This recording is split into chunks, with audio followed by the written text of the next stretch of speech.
Hello everyone, I'm J Wildberger and welcome to this series on the Sociology of Pure Mathematics. Today I want to give you a brief introduction to mathematical thinking of the more or less pure kind by looking at some of the first propositions in Book 1 of Euclid. That's a good starting point to try to get some sense of how mathematics is presented, because after all, Euclid is sort of a model for modern mathematical exposition and indeed thought. And it'll give us a chance to be appreciative of Euclid, but also a little bit critical. So we may have to make some judgments as to whether Euclid is really a deserving foundation for geometry or not. That's a very important question, which will already be revealed just by looking at these first 5 propositions. So I'm going to not start with the definitions and postulates and axioms. They go on quite a length. So I will just explain things relatively informally here. And I'm going to not write out proofs, but I'm just going to demonstrate them to you so you get a sense of the logical flow. Okay? I just want you to get an overall sense of the logical structure. So proposition 1 deals with a triangle and a line segment. It calls that a right line. So there's a right line or line segment. And the problem is to describe an equilateral triangle upon a given finite right line. Now we all know what a triangle is, sort of something with 3 sides. An equilateral triangle is one where those 3 sides are all equal. So Euclid wants to know how we can construct an equilateral triangle on AB. Okay, and here's what he does. So in Euclidean geometry, there are 2 methods or tools for construction. One is to use a straight edge. It's not exactly straight, but a straight edge without any markings. And the other is to use a compass. And I have a primitive compass over here somewhere. Here's a compass. Okay, compass, point on the center, and then you rotate this thing around, and then that gives you a circle. So let's see how Euclid constructs an equilateral triangle on this base. So we put the center at one of the points, say A, and we open it so that the pen or pencil is at B, and then we make a circle. Okay? Okay, I'll go all the way around just to be clear. And then we do the same thing by starting the center at B and opening it to A and making another circle. Lots of fun. Whoops, if you do it correctly. Okay, something like this. Okay, now I'm going to make those a little bit thicker so that you can see them more clearly. Okay, so let's say there's that one. Here's our first circle and our second circle. Okay, and now what Euclid does is he says, okay, and now take the intersection point. Well, there are 2 intersection points. Take one of them, and then take your straight edge and join A with this new point, and B with this new point, and then that's going to be an equilateral triangle. And why is that? Well, because this point and this point are both on the circle through A, so that this segment here and this segment here are equal. And similarly, since these 2 points are on the circle centered here, so this segment AB is equal to this segment BC, so all 3 segments are equal, and we've constructed an equilateral triangle on a base. Proposition 1 of Book 1 of Euclid. It's not really a theorem, it's actually a construction. That's a very interesting aspect of Euclid, that a lot of the first results are constructions, how to actually make something or draw something or find something. Proposition 2 is also a construction. And it's the following, that at a given point, to put a right line equal to a right line given. What does that mean? Here is a right line given, or a line segment, BC, and here's another point. And what we want to do is we want to make a copy of this thing somewhere so that the end point is at A. So we want to essentially move this so that it's now anchored at A. Okay, so here's what Euclid does. He says, all right, let's draw this segment AB. And now let's apply the first proposition to create an equilateral triangle. with base AB, say this one here. Okay, so that's now an equilateral triangle. And what we're going to do is we're going to extend this. That's another thing that we're allowed to do. Given a line, we're allowed to extend a line. So that's one of his axioms. Okay. And now what we're going to do is we're going to draw a circle centered at B through C.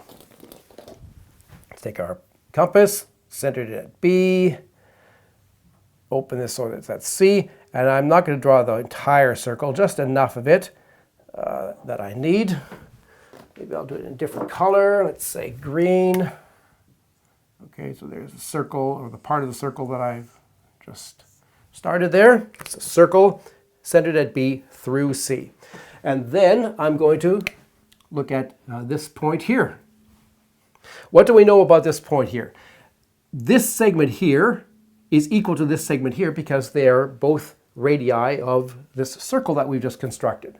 Okay, so we've just, you can observe that, say, if we call this C, that B, oh, that's already C, say call it D, that BD is equal to BC. Okay, now what we're going to do is we're going to use this point here, let's call it, say, E, and we're going to make a circle centered at E through D. Okay, let's do that. See if my compass will open up that wide. No, it doesn't actually open that wide. So I'm going to have to just eyeball it, all right? So I'm going to put the center of my compass here, and I'm going to open it up so it's here, and I'm going to make a circle centered here through D. Okay.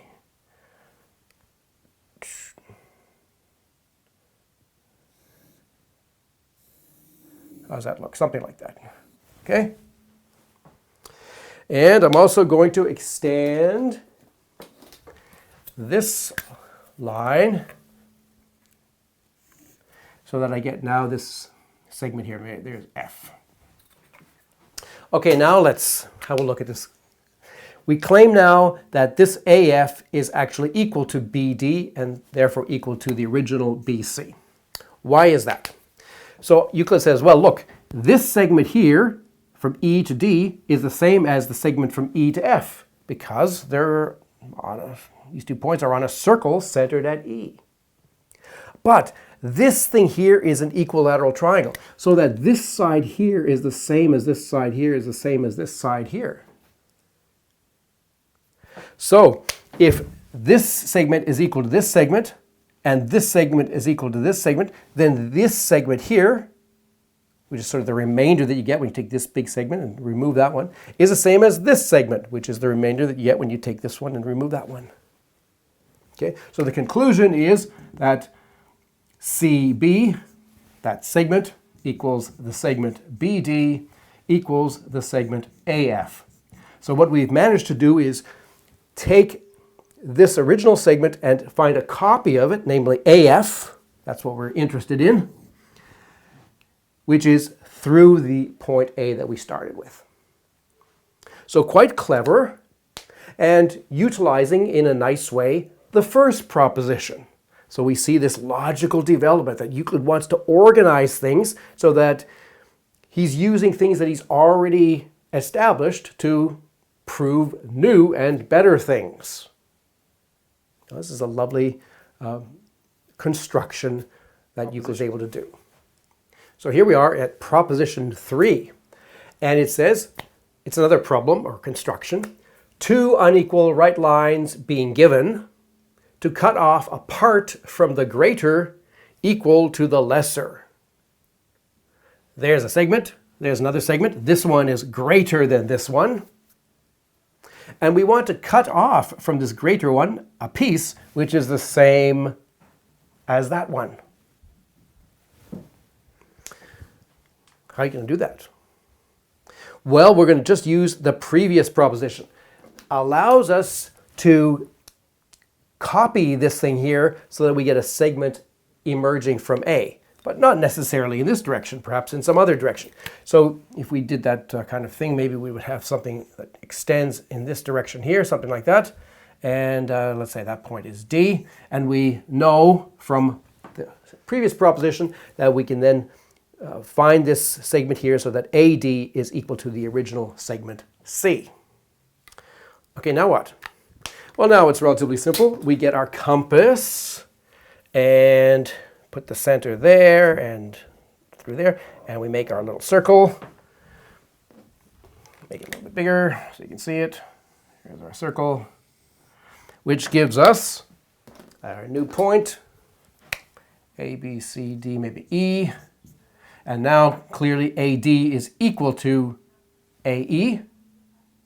And so we've accomplished what we wanted because now we've cut off from AB a segment which is equal to the original. This original is equal to that one. This one's equal to that one. So this one's equal to that one. That's proposition 3 of Euclid, and it's also a construction. All right, and now we get to proposition 4. And here it is. Oh no, that's quite a lot more involved than the previous ones. And it's also our first theorem of Euclid. And it's a mouthful, to say the least. But let's go through it and see what it says, see if we can make sense of it. If there are two triangles that have two sides of the one equal to two sides of the other, each to each, and the angle contained by those equal sides in one triangle equal to the angle contained by the corresponding sides in the other triangle, then the base of one of the triangles shall be equal to the base of the other. The whole triangle equal to the whole triangle, and the remaining angles of one equal to the remaining angles of the other, each to each, which subtend the equal sides. Okay, well, we've seen triangles before, sides of a triangle. Okay, we can imagine. What about angle? So here's the first time where an angle is involved, and this is such an important and problematic notion in Euclidean geometry. And there's so much confusion about this that we have to pause and have a look at what Euclid means by this. So if we open up Euclid's Elements, Book 1, definitions, okay, it has various definitions, and definition number 8 is that of an angle. A plane angle is the inclination of two lines to one another in the same plane, which touch each other but do not both lie in the same right line. Okay, so we need to illustrate this with some pictures. Okay, so here are two triangles, ABC and DEF. And what the theorem amounts to is this. We are supposing that these two triangles have the property that this side AB equals this side DE. So if you took this one here and moved it over here, they would exactly overlap. And similarly, AC equals DF. So if you move this one over to D, it would exactly overlap with that one. So the sides are equal correspondingly. But now, what is an angle? So here there's an angle. Okay, an angle is this kind of thing. Euclid is saying something about an angle being an inclination of two lines. And this is how I want you to think about this. That an angle is something like this. Okay, you have two lines coming in and they meet at a point, and it's the inclination between these two lines which is the angle. And you can almost think about it as being almost like this physical object, just like a line or a line segment is a physical object. Except that the end of it doesn't really matter. It's only the inclination that matters. So is this angle equal to this one? No. Oh, here's another angle. So we have two angles here. Okay? And you're supposed to understand that this angle here is bigger than this one. You sort of kind of superimpose them. Then this one's smaller than this one. Let's see if this angle is the same. Oh, look, that fits exactly. Okay, so the angle formed by the triangle is the same as this angle. Let's see over here. Oh, that fits exactly too. So these two angles are equal. Notably, however, there's no angle measurement here. It's not as if we've set up a scale, like as in a protractor, and have some kind of degree measurement or radian measurement or anything else. We're not measuring anything here. Okay? We're just thinking about this as a kind of a fundamental geometrical object which can be compared to this one here. So that's the input to these things. And these three things which are the same about these two triangles. And the conclusion is that the base of this triangle, BC, is the same as the base of that triangle. That the entire triangle equals that triangle. What does that mean? Well, it's interpreted these days as to mean area. That the area of this equals the area of this. And furthermore, that there's some other angles which are equal. That the angle here at B, angle ABC, that's this one here, equals the angle DEF, that one there. And corresponding to this angle here, angle ACB, is equal to this angle here, DFE. So these days we would put some markers like this, maybe say that angle is the same as that angle, and maybe this angle here, the same as that angle there. Now, how does Euclid prove this?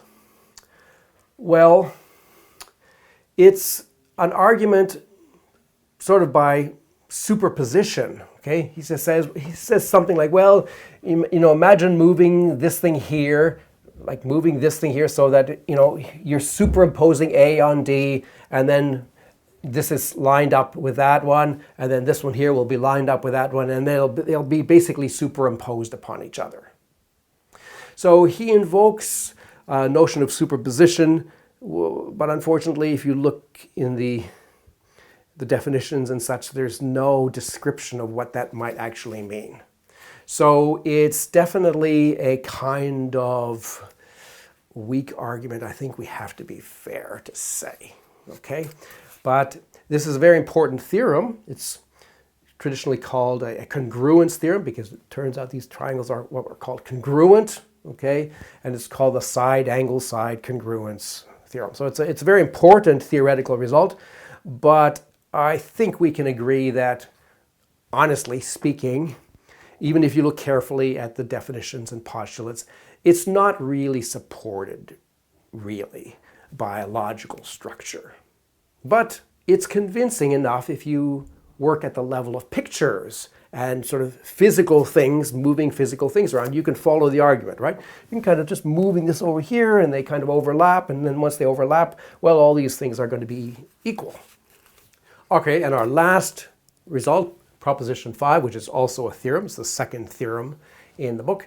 The angles at the base of an isosceles triangle are equal between themselves. I should tell you what an isosceles triangle is. It's a triangle, and he defines this. It's a triangle that has two sides which are the same. So for example, in this case, AB equals AC. Okay, that makes this an isosceles triangle.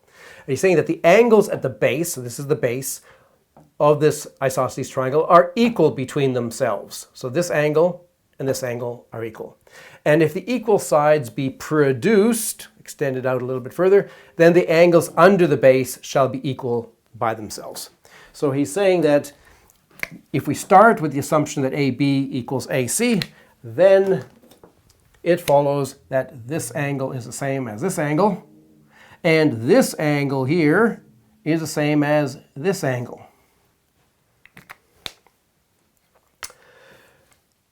That's that statement there. And this is a famous result that connects the sides of an isosceles triangle with the angles at the base of the isosceles triangle, and it's called pons asinorum.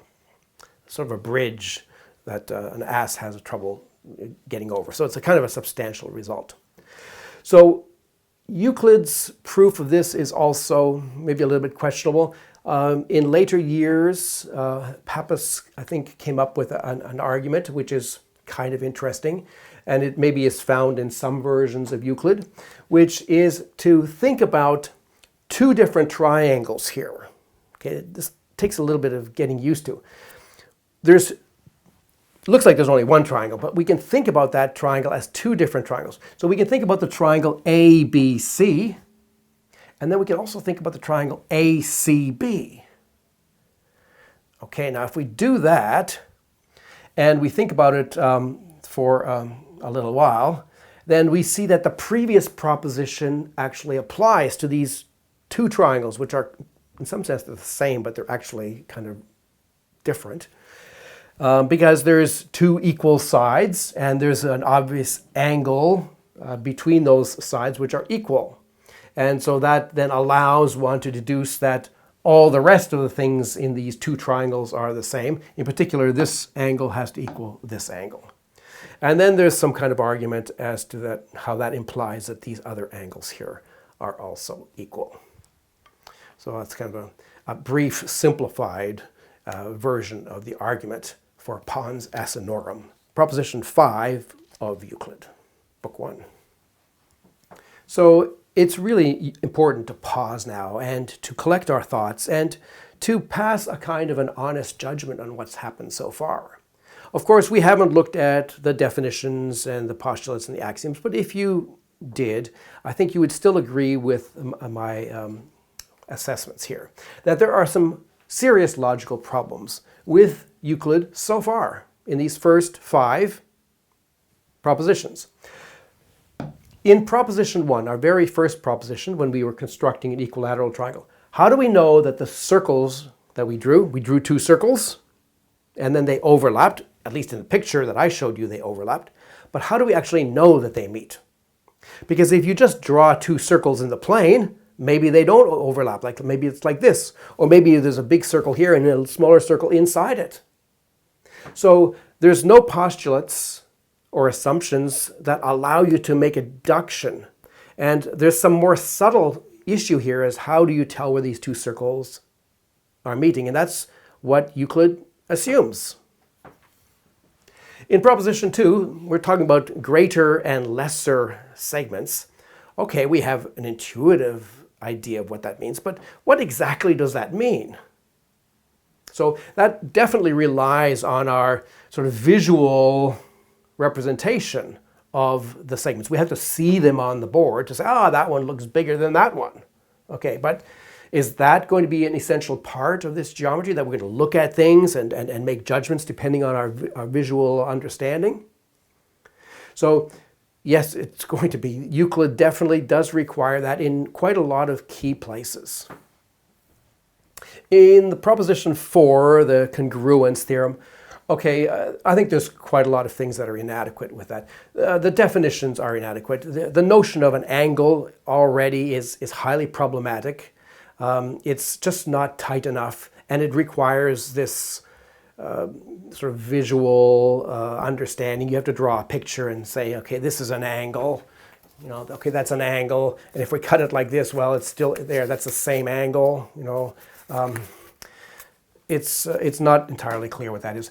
But here is a really fundamental problem, that there is a statement in that proposition about the 2 triangles having the same, or being equal, which to Euclid means equal area.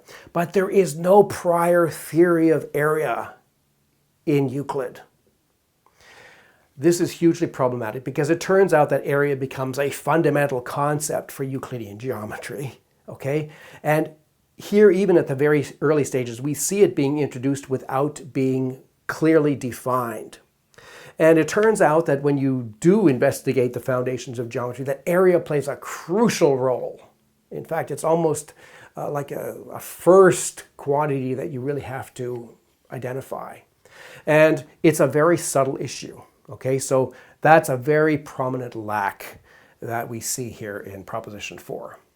There's also a term subtended, which, an angle subtended by a side. Okay, we can sort of picture it sort of opposite in some sense, but there's no proper definition. And in proposition 5, the pons ascendiorum, there's this ambiguity about the definition of a triangle. The definition of a triangle is not clear enough that we can resolve the debate about whether this triangle is the same as this triangle. If you just reorder the vertices, is that a different triangle or not? Because if you actually go back to the earlier proposition, he said you need to start with two triangles. Okay, and then you make this comparison. So, that's a question. And again, the notion of angle, and then this sort of supplementary angle that's also not entirely clear.